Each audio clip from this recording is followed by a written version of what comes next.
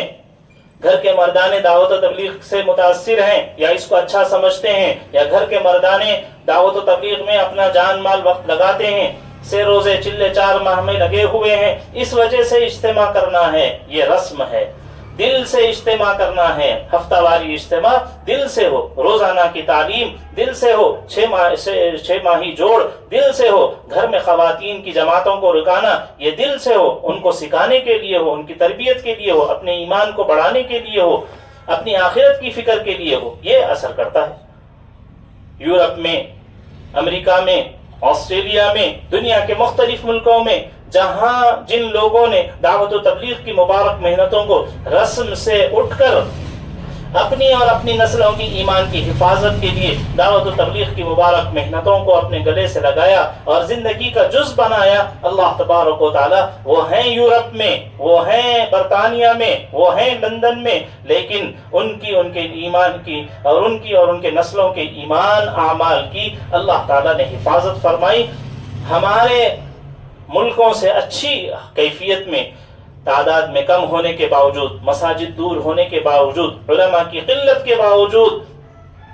ان کے اندر دین ہے، ان کے اندر پردے کا اہتمام ہے، ان کے اندر حیا ہے، ان کے اندر سچائی ہے، ان کے اندر دیانتداری ہے، ان کے اندر خدمت کے جذبے ہیں۔ یہ کیوں ہے؟ اس لیے کہ دعوت و تبلیغ کی مبارک محنتوں کو، یہ ہلکی پھلکی کوششوں کو رسمی طور پر ادا نہیں کیا، بلکہ یہ سمجھا کہ یہ اعمال دعوت اعمال نبوت ہیں۔ ان اعمال نبوت کے ذریعے سے سیدہ فاطمہ الزہرا کی تربیت ہوئی تھی، حضرت زینب کو وہ مقام حاصل ہوا تھا، ام کلثوم اور رقیہ کی نبی علیہ السلام نے ان اعمال سے ان کو گزارا تھا، ازواج مطہرات کو یہ بڑے بڑے مقامات حاصل ہوئے تھے، اور نبی علیہ السلام اور صحابہ کی گھر والیاں یہ ان اعمال کی وجہ سے ہی وہ اللہ کی پاکیزہ نیک بندیاں بنی تھیں۔ ان کو دنیا آخرت کی جو سعادت مندیاں ملی تھیں ان اعمال نبوت کی وجہ سے ملی تھی۔ اس وجہ سے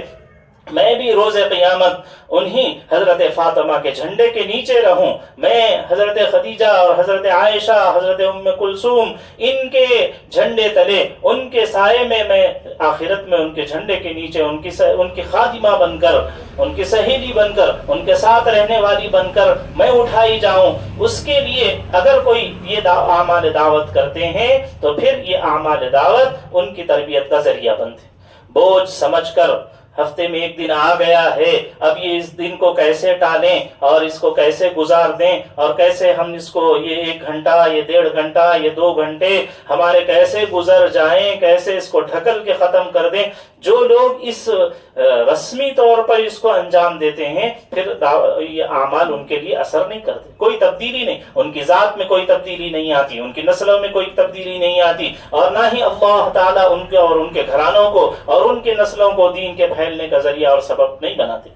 جو دل سے قربانیاں دیتے ہیں ان کے ذریعے سے اللہ تبارک و تعالیٰ دین کو اٹھاتے ہیں۔ حضرت